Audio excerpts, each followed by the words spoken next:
Welcome back सुप्रभात news Chhattisgarh. चलिए देखते हैं छत्तीसगढ़ की 25 फटाफट बड़ी खबरों को। इससे पहले आप कौन से जिले से न्यूज को देख रहे हैं कमेंट में जरूर बताएं, साथ ही लाइक जरूर करें।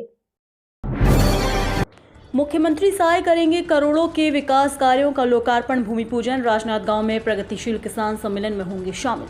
मुख्यमंत्री विष्णुदेव साय आज 22 जून को राजनांदगांव जिले के दौरे पर रहेंगे। वे शहर के ऐतिहासिक स्टेट हाई स्कूल मैदान में आयोजित प्रगतिशील किसान सम्मेलन में शामिल होंगे। जिला प्रशासन ने इस भव्य आयोजन के लिए व्यापक तैयारियां पूरी कर ली हैं। इस बड़े आयोजन में पूरे संभाग से बड़ी संख्या में किसानों और नागरिकों के जुटने की संभावना है। इसे देखते हुए यातायात पुलिस ने रूट चार्ट और ट्रैफिक एडवाइजरी जारी की है।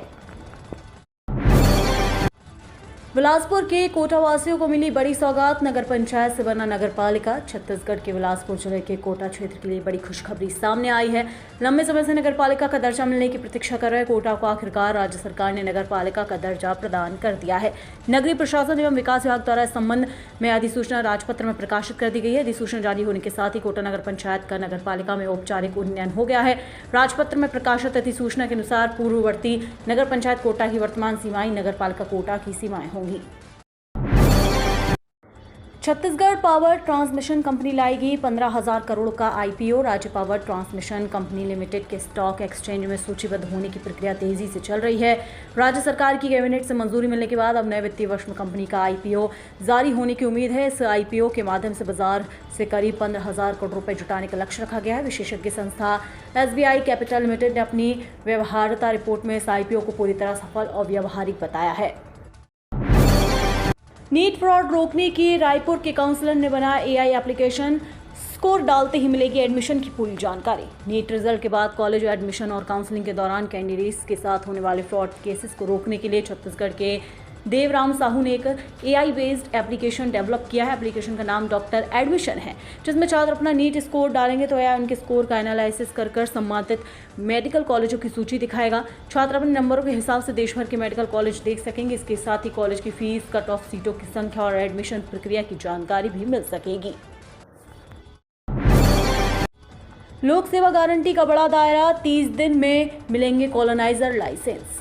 छत्तीसगढ़ के शहरी इलाकों में रहने वालों के लिए अच्छी खबर हो सकती है। अब नगर निगम, नगर पालिका और नगर पंचायतों से जुड़ी कई आवश्यक सेवाओं के लिए अनिश्चित काल तक इंतजार नहीं करना पड़ेगा। राज्य सरकार ने नगरीय प्रशासन एवं विकास विभाग की 24 सेवाओं को छत्तीसगढ़ लोक सेवा गारंटी अधिनियम 2011 के दायरे में शामिल कर दिया है। इसके लिए राजपत्र में अधिसूचना प्रकाशित की गई है। नई व्यवस्था के तहत प्रत्येक सेवा के लिए समय सीमा निर्धारित की गई है। निर्धारित अवधि में सेवा उपलब्ध नहीं कराने पर संबंधित अधिकारी जवाबदेह होंगे। नागरिकों को अपील का अधिकार भी मिलेगा।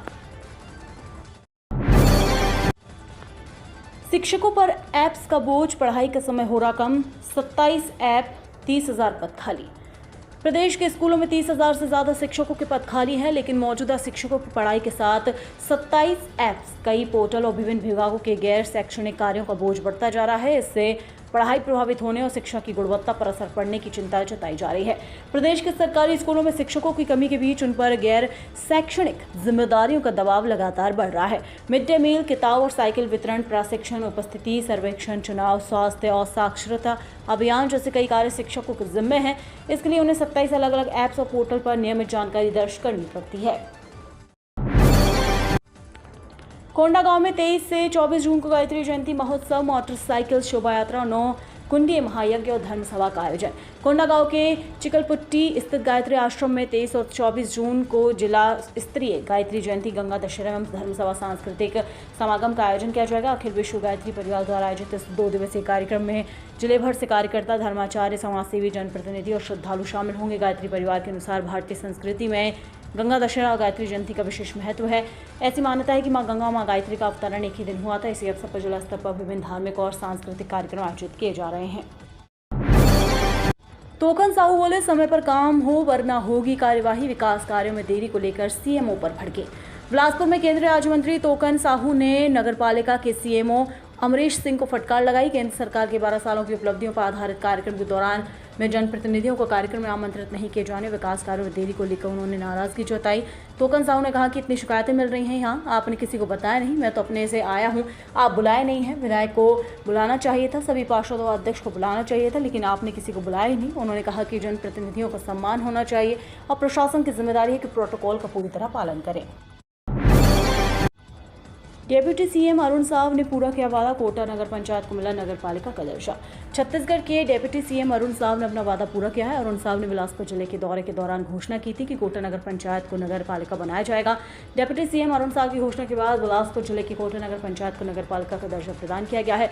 इसका राजपत्र में प्रकाशन हो गया। अधिकारी ने मामले की जानकारी देते हुए कहा कि नगर पालिका बनने से कोटा क्षेत्र में आधारभूत सुविधाओं के विस्तार और सुव्यवस्थित शहरी विकास का मार्ग प्रशस्त होगा। पेयजल समस्या पर कलेक्टर सख्त, सीएमओ पर जताई नाराजगी। जांजगीर चांपा जिले के अकलतरा नगर के कई वार्डों में पानी की सप्लाई को लेकर शिकायत मिलने के बाद जिला प्रशासन सक्रिय हो गया है। कलेक्टर जन्मजय महोबे ने मामले को गंभीरता से लेते अधिकारियों को मौके पर भेजकर स्थिति का निरीक्षण करने और तुरंत समाधान करने के निर्देश दिए हैं। कलेक्टर के निर्देश पर अपर कलेक्टर ज्ञानेंद्र सिंह ठाकुर और एसडीएम सुमित बघेल सहित प्रशासनिक टीम ने अकलतरा पहुंचकर प्रभावित वार्डों का दौरा किया। टीम ने पेयजल टंकियों, पाइपलाइन और जलापूर्ति व्यवस्था की जांच की और लोगों से उनकी समस्याएं भी सुनी। सलीम रजा का इस्तीफा, शकील रिजवी बने नए कांग्रेस जिलाध्यक्ष। छत्तीसगढ़ में बस्तर की राजनीति में अहम माने जाने वाले दंतेवाड़ा जिले में कांग्रेस संगठन को आखिरकार नया नेतृत्व मिल गया है। करीब 4 से 5 महीने से खाली पड़े जिलाध्यक्ष पद की जिम्मेदारियां वरिष्ठ कांग्रेसी नेता शकील मोहम्मद रिजवी को सौंपी गई है। ऑल इंडिया कांग्रेस कमेटी के अध्यक्ष केसी वेणुगोपाल ने नियुक्त किया है। दंतेवाड़ा को कांग्रेस का मजबूत गढ़ माना जाता है। यह वही जिला है जिसे दिवंगत आदिवासी नेता महेंद्र कर्मा की राजनीतिक कर्मभूमि के रूप में भी जाना जाता है। ऐसे में लंबे समय तक संगठन का बिना नेतृत्व चलाना पार्टी के लिए चिंता का विषय बना हुआ था। आम आदमी के लिए जरूरी खबर, नहीं मिलेगा एक बूंद भी पेट्रोल। रूस के कब्जे वाले क्रीमिया में अधिकारियों ने रविवार को आम लोगों के लिए पेट्रोल की बिक्री रोक दी क्योंकि यूक्रेन ने काला सागर प्रायद्वीप पर ईंधन की आपूर्ति श्रृंखलाओं पर हमले तेज कर दिए हैं। क्रेमलिन द्वारा नियुक्त क्रीमिया के प्रमुख गवर्नर सर्गेई अक्सियोनोव ने कहा कि रात भर हुए यूक्रेनी हमलों में 4 लोगों की मौत हो गई और 28 अन्य घायल हो गए। उन्होंने हमले के लक्ष्यों के बारे में कोई जानकारी नहीं दी। बाद में उन्होंने सोशल मीडिया पर लिखा कि स्थानीय पेट्रोल पंप गैर सरकारी कंपनियों और आम लोगों के लिए सभी तरह की बिक्री अनिश्चित काल के लिए रोक देंगे। अंबिकापुर में योग दिवस पर उमड़ा जनसैलाब, मुख्यमंत्री विष्णुदेव साय ने किया सामूहिक योग अभ्यास। 12वें अंतर्राष्ट्रीय योग दिवस के अवसर पर छत्तीसगढ़ के अंबिकापुर के पीजी कॉलेज मैदान में आयोजित सामूहिक योग अभ्यास कार्यक्रम में मुख्यमंत्री विष्णुदेव साय ने हजारों लोगों के साथ भाग लिया। योग अभ्यास के दौरान उन्होंने प्रदेशवासियों को स्वस्थ और संतुलित जीवन के लिए नियमित योग अपनाने का संदेश दिया। मुख्यमंत्री ने अंतर्राष्ट्रीय योग दिवस की शुभकामनाएं देते हुए कहा कि योग केवल शारीरिक व्यायाम नहीं बल्कि शरीर, मन और आत्मा के बीच संतुलन स्थापित करने का एक जीवन पद्धति है। बीजेपी नेता को जिंदा जलाने वाले आरोपियों का निकाला जुलूस। छत्तीसगढ़ के कोरिया जिले में रेत तस्करी विवाद में बीजेपी नेता भरत सिंह उर्फ लल्ला सिंह समेत 3 लोगों की हत्या मामले में आरोपियों का पुलिस ने जुलूस निकाला। आरोपी ने कहा कि जुर्म करना पाप है, पुलिस हमारी बाप है। शनिवार को मुख्य आरोपी मनोज त्रिपाठी समेत 4 आरोपियों ने मनेन्द्रगढ़ थाने में सरेंडर किया। 9वें नामजद आरोपी गौरव त्रिपाठी को खड़गवा क्षेत्र से गिरफ्तार किया गया था। कोरिया पुलिस ने देर शाम पटना ले जाकर सड़क पर सभी का जुलूस निकाला, फिर जेल भेज दिया। योग आयोग अध्यक्ष बोले, स्कूली पाठ्यक्रम में योग अनिवार्य होगा, अस्पतालों में तैनात होंगे योग थेरेपिस्ट। छत्तीसगढ़ योग आयोग के नवनियुक्त अध्यक्ष संजय अग्रवाल ने कार्यभार ग्रहण करने के बाद पहली बार अपने निवास मनेन्द्रगढ़ पहुंचने पर योग के विस्तार को लेकर कई महत्वपूर्ण घोषणाएं की। इस दौरान कार्यकर्ताओं, नागरिकों और परिवारजनों ने उनका स्वागत किया। अग्रवाल ने बताया कि आगामी 3 से 6 माह के भीतर प्रदेश के स्कूली पाठ्यक्रम में योग का अनिवार्य करने की दिशा में कार्य किया जाएगा। उनका मानना है कि बच्चों को प्रारंभिक स्तर से योग के जोड़ने से उनका शारीरिक एवं मानसिक स्वास्थ्य बेहतर होगा। कोरबा में शराब की भट्टी हटाने को जन आंदोलन, व्यवसायी और जनप्रतिनिधि एक मंच पर। कोरबा के नगरपालिका दीपक के वार्ड क्रमांक 11 से शराब भट्टी हटाने की मांग अब जन आंदोलन का रूप ले चुकी है। शनिवार को श्यामा प्रसाद मुखर्जी गार्डन में वार्डवासियों, व्यवसायियों, सामाजिक संगठनों और राजनीतिक दलों के लोगों ने एकजुट होकर शक्ति प्रदर्शन किया। इस दौरान शराब दुकान के विरोध में जमकर नारेबाजी की गई और उसे तत्काल हटाने का संकल्प दोहराया गया। लोगों ने बताया कि वार्ड के बीचों बीच पाली रोड पर संचालित शराब भट्टी से पूरे इलाके का सामाजिक वातावरण खराब हो रहा है। कुसमुंडा खदान में फिर हादसा, 150 फीट गहरी खाई में पलटा डंपर। कोरबा जिले की SECL कुसमुंडा खदान में लगातार हो रहे हादसों से कर्मचारियों में भारी रोष है। बीते रात एक ट्रेलर हादसे में ड्राइवर की मौत के बाद शनिवार रविवार के दरमियानी रात एक और दुर्घटना हुई। इसमें डंपर पलटने से एक विभागीय कर्मचारी सत्यनारायण की जान चली गई। इस घटना के बाद आक्रोशित खदान कर्मियों ने रविवार सुबह काम बंद कर हड़ताल शुरू कर दी। कर्मचारी प्रबंधन के खिलाफ मोर्चा खोले हुए हैं। कांग्रेस के प्रशिक्षण शिविर में पहुंचे राहुल गांधी, कार्यकर्ताओं को दी बीजेपी की नैरेटिव का जवाब देने की सीख।